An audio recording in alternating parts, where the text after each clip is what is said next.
Chinese police collecting blood samples from residents but refusing to tell them why. It's not the first time it's happened either. Facebook shuts down a network of 155 fake accounts run by China. One of the network's targets was the 2020 U.S. election. China honored the 100th year anniversary of a late general's birth and praised his outstanding contributions. He was the one that gave the order to shoot down unarmed protesters during the 1989 Tiananmen Square Massacre. A key person in shaping Pompeo's hardline policy on China says the CCP has no allies, while democracies are forming an alliance to counter that threat. And Secretary of State Mike Pompeo warns U.S. politicians to be alert of Chinese influence. He said local Chinese diplomats could try to woo them as part of Beijing's espionage campaign. Welcome to China in Focus. I'm Tiffany Meyer. Villagers in China have been reportedly forced to give blood samples to authorities, but no one seems willing to tell them why. And it's not the first time the unusual practice has been reported. First, we look to China's southern Hunan province. That's where locals say police officers have been collecting blood samples for residents. They're thought to be acting on orders from the Chinese regime. So far, the officers have provided no explanation. On top of that, the police officers reportedly haven't taken any measures to prevent the spread of the CCP or Chinese Communist Party virus. One villager, Li Yuan, told us that police didn't show any documentation when they came to collect samples. To protect his identity, we gave him a pseudonym.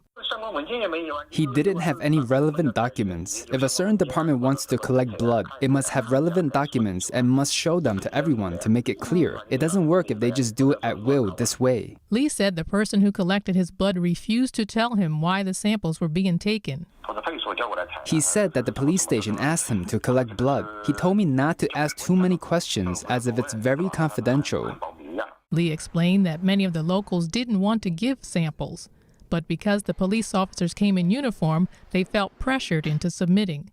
Li added that he felt the same way. He also recalled that no medical personnel were present when the blood samples were collected. Many people have had their blood collected. I called them to ask about it. Now they're panicking. It's because of the virus transmission risk. Everyone was afraid and didn't know what was going on. What if it's contagious? Later, Li asked his village chief and the head of the police station what the samples were needed for, but they told him they didn't know either. Locals say police mainly took samples from adult men. This isn't the first case of mass blood sampling in China.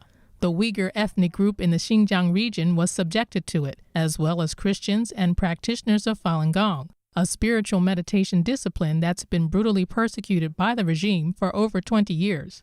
Other Chinese people also had blood samples taken, including those who were viewed as enemies of the regime, like human rights activists and dissidents. In the early 2000s, China's Ministry of Public Security began to establish a nationwide DNA database.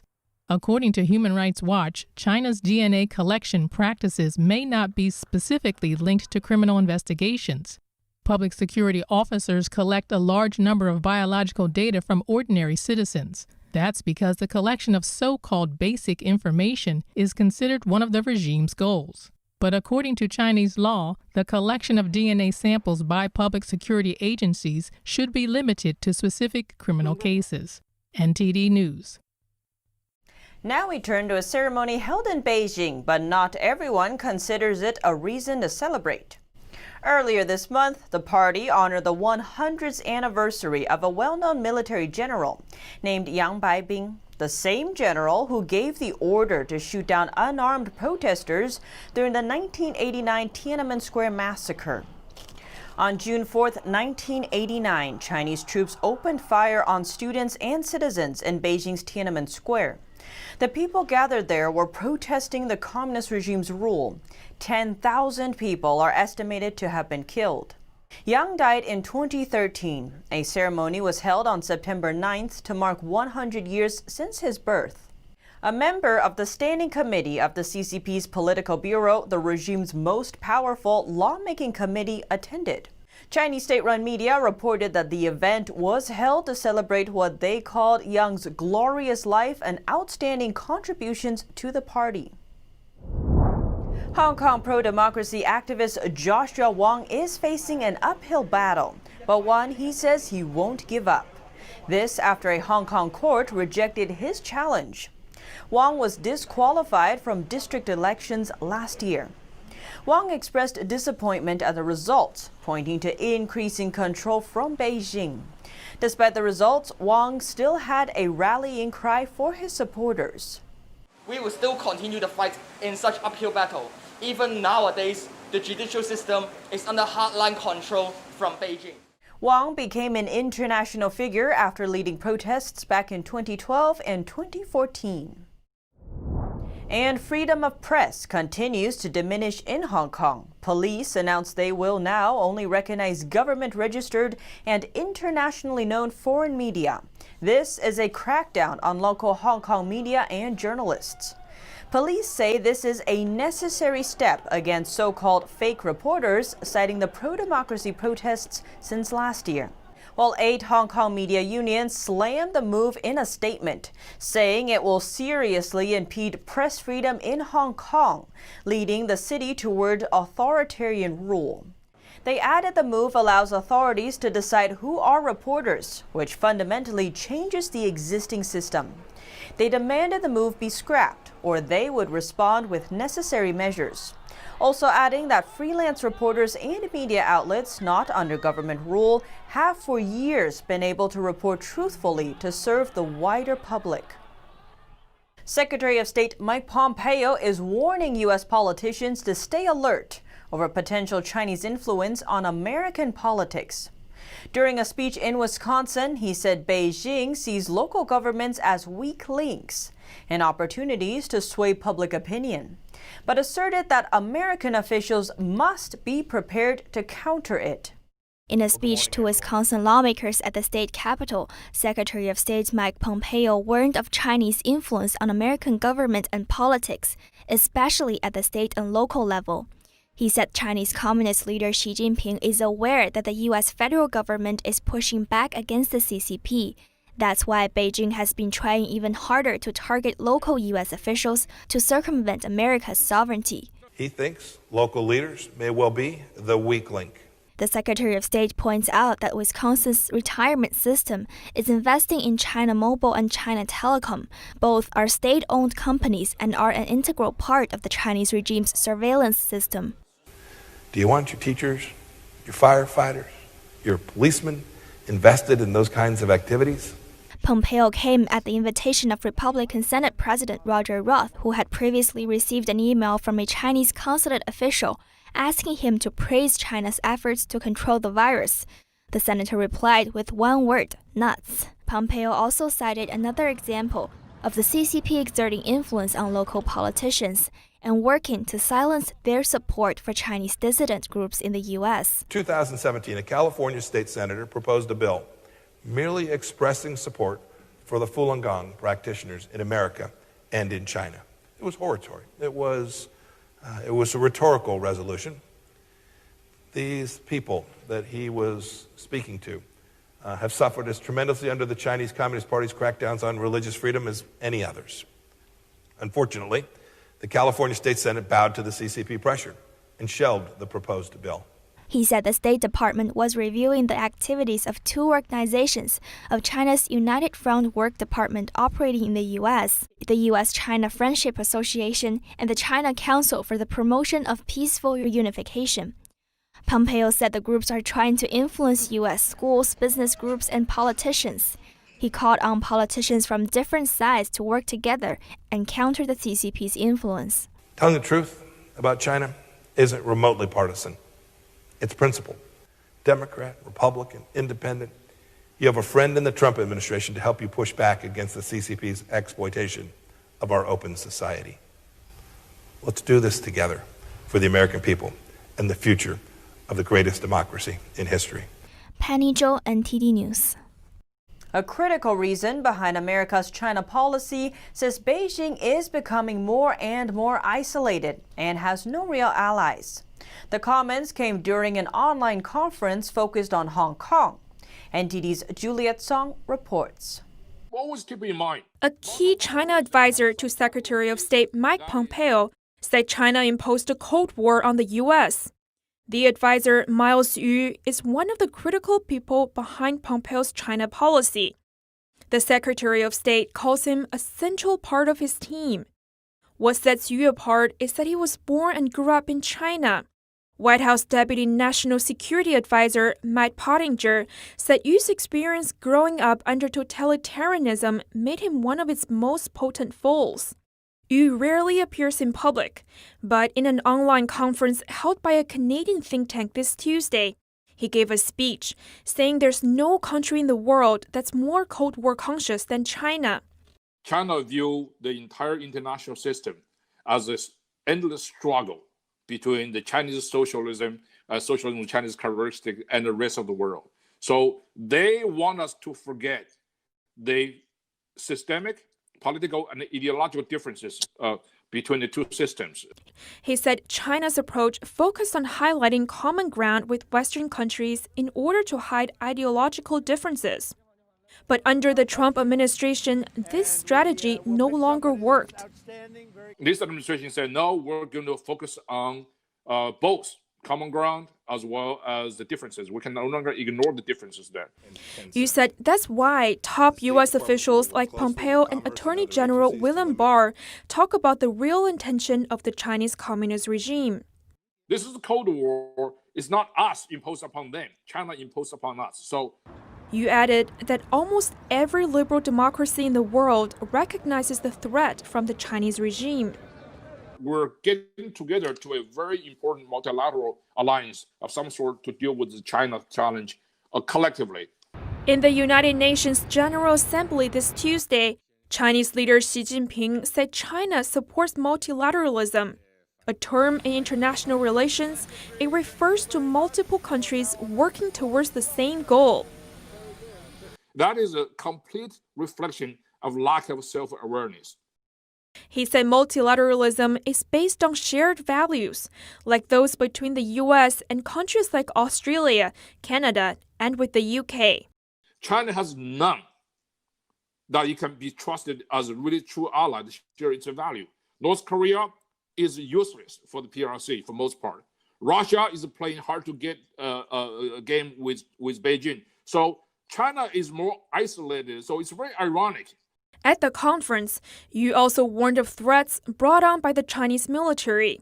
He said the People's Liberation Army is more than armed forces for the communist regime, but also a global conglomerate for business and high-tech intelligence. Juliet Song, NTD News. China's Xinjiang region again comes under the spotlight in a U.S. House bill with almost unanimous support. The Forced Labor Prevention Act aims to prevent goods made through forced labor from being imported to the U.S. The House of Representatives passed the Uyghur Forced Labor Prevention Act by a final vote of 406 to 3. The bill aims to ensure that goods imported into the United States from China's Xinjiang region are not made with forced labor. Republicans and Democrats alike supported the bill. They took to the House floor criticizing China's human rights record. Millions of people who are being subjugated right now by the Chinese government. And despite international condemnation, atrocities continue in Xinjiang, and China shows no signs of changing course. He noted a statement released by the Chinese Communist Party that defended the camps in Xinjiang, calling them vocational training centers. Republican Representative Michael McCall spoke of Beijing's hostility toward ethnic groups. This is all part of a deliberate program by the CCP to wipe out their ethnic identity, their religion, their culture, anything that might compete with the Communist Party for their loyalties and affection. This bill builds on the Uyghur Human Rights Policy Act passed by the House in May that addressed abusive practices in the Xinjiang region. European tech companies sell digital surveillance technology to China's security agencies involved in serious human rights violations. An investigation by Amnesty International reveals that 3 companies based in France, Sweden and the Netherlands sold digital surveillance systems such as facial recognition technology and network cameras to key players of the Chinese mass surveillance apparatus. In some cases, the export was directly for use in China's mass surveillance programs. Amnesty International is calling the EU to tighten up its export regulation system. A spokesperson says Europe's biometric surveillance industry is out of control, a multi-billion euro industry that is flourishing by selling its wares to human rights abusers. The current EU export regulation system is broken and needs fixing fast. French President Emmanuel Macron said his government has asked for a United Nations international mission into China's Xinjiang region. Macron made the announcement in a pre-recorded address to the UN General Assembly. According to the U.S. State Department, up to 2 million Uyghurs and other Muslim minorities are believed to have been placed in mass detention centers in the region. Detainees have allegedly been subject to indoctrination and abuse. Facebook said on Tuesday that it shut down over 150 fake accounts run by China. They include accounts posting about the U.S. presidential election. The statement says that those behind the accounts coordinated with each other. They also took operational security steps to conceal their identity and location through the use of VPNs. Facebook's investigation found links to individuals in China's Fujian province. The accounts posted in Chinese, Filipino, and English about global news and current events. They focused primarily on the Philippines and Southeast Asia, as well as the U.S. and its upcoming November election. They also covered Beijing's interests in the South China Sea and Hong Kong, among other topics. Facebook's head of security policy said the accounts violate Facebook's policy against foreign government interference. And Intel just got a license to continue supplying certain products to Huawei. New U.S. restrictions took effect last week that banned firms from exporting U.S. technology to Huawei unless they get a certain license. Intel has won U.S. licenses to keep supplying some technology to Huawei. That is despite new curbs that came into effect last week. Since September 15th, they've barred US firms from supplying or servicing the Chinese telecom gear maker. However, this week the state-backed China Securities Journal said Intel had been given some licenses. That was confirmed Tuesday by a spokesman for the US chip maker. Rivals are hoping to follow suit, though they weren't optimistic that non-US producers would be granted permission. Instead, chipmakers are reportedly working on plans to increase supplies to other customers. With US-China ties under strain, Washington has been pushing allies to squeeze out Huawei, which it says colludes with Beijing's intelligence agencies. The firm denies all such charges. The American oil company Chevron has asked its global employees to remove the Chinese social media app WeChat from their work phones. The request makes the company one of the first to take action following President Trump's recent executive order, banning the app over what the White House deems national security risks. The oil giant reached out to its employees via a staff email, requesting that the app be deleted within days. Those who fail to comply will have their devices disconnected from the company's network. Neither Chevron nor Tencent have publicly commented on the matter. WeChat has become a top target in the U.S. crackdown on China, joining other Chinese-made apps like TikTok. WeChat boasts 19 million regular users in the U.S. and more than 1 billion worldwide.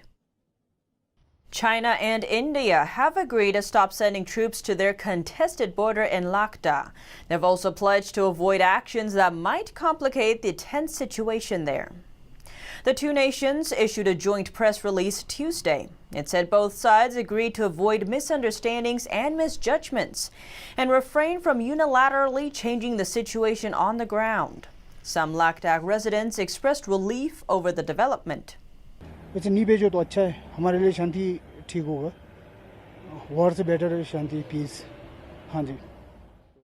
an expert from India has doubts over Beijing's credibility. The Indian army need to be prepared and ready for any contingency or any challenge which can come, because it is difficult to believe what the Chinese are saying. Thousands of Indian and Chinese troops are currently amassed along the disputed stretch of border. Sweden's state-owned space company says it will no longer renew contracts with China or accept new Chinese businesses. The Sweden Space Corporation provides ground stations that help fly Chinese spacecraft and transmit data. Its contracts with Beijing have allowed the Chinese regime to access its antennas in Sweden, Chile, and Australia since 2011. But amid a changing geopolitical situation, it's making the change. According to the Swedish Defense Research Agency, China could make military use of its access to antennas at a Swedish ground station. A professor of space law and policy said China wants to remove its dependence on the U.S.-owned GPS navigation system, adding that it's part of China's broader plan to expand its global influence. Now we turn to Beijing. In less than 2 years, China is destined to hold the Winter Olympics in its capital city. According to Chinese state-run media, 8 new venues are under construction and expected to be finished at the end of the year. Altogether, over 20 venues are expected to be used for the sporting event. Politicians across the world have expressed concerns over China's human rights record. British lawmaker Sir Ian Duncan Smith urged the International Olympic Committee to reconsider Beijing's host of the 2022 Winter Games. He is one of the co-chairs of the International Parliamentary Alliance on China, which consists of around 200 legislators from about 20 countries, including the US, the UK, Canada, Australia, Japan, Germany, and others. US Senator Marco Rubio posted in his Twitter account, "It's hard to believe while Beijing censors independent journalists, crushes freedoms in Hong Kong, and commits egregious abuses in Xinjiang, Inner Mongolia, and Tibet, China will host the 2022 Winter Olympics in just 16 months. How is this justifiable?" In some countries, cases of the Chinese Communist Party virus are rising again. Facing this, new attention is given to the quality of protective gear, and Chinese medical masks are once again shown to be not meeting the standards. One of the largest patient safety groups in the U.S., ECRI, says most of the KN95 masks it tested failed to meet U.S. standards for filtration. This exposes medical staff to a higher risk of being infected with the CCP virus. U.S. hospitals bought hundreds of thousands of KN95 masks from China since the outbreak, as a way to deal with a shortage of U.S.-made N95 masks. KN95 masks are the Chinese equivalent of N95 masks in the U.S. As the name suggests, they are supposed to filter at least 95% of airborne particles. But researchers at ECRI found that 60 to 70% of imported KN95 masks don't meet that requirement. Following our recent report on the arrest of Chinese dissident and poet Wang Zhang and his wife, which left Wang's mother and 4 young children under house arrest, some of our viewers asked how they were able to have 4 children. That's because, until recently, China staunchly enforced its famous one-child policy. The one-child policy was in effect until 2015, when authorities announced a slight lessening of the restriction. Now, families are limited to 2 children. The one-child policy led to many problems in Chinese society. For example, the ratio of younger adults to older adults began to shrink, causing problems for the country's workforce. Likewise, the population of men began to greatly exceed the population of women. That's because parents often chose to abort female babies in favor of having male children. Back to poet Wang Zhang. We can't confirm why he has 4 children. But normally, when Chinese citizens seek to have more children than is allowed by the regime, the mother must hide from authorities while pregnant. After the child is born, the parents are also forced to pay a huge monetary fine as punishment. And that's all for today's China in Focus. Thanks for watching and see you tomorrow.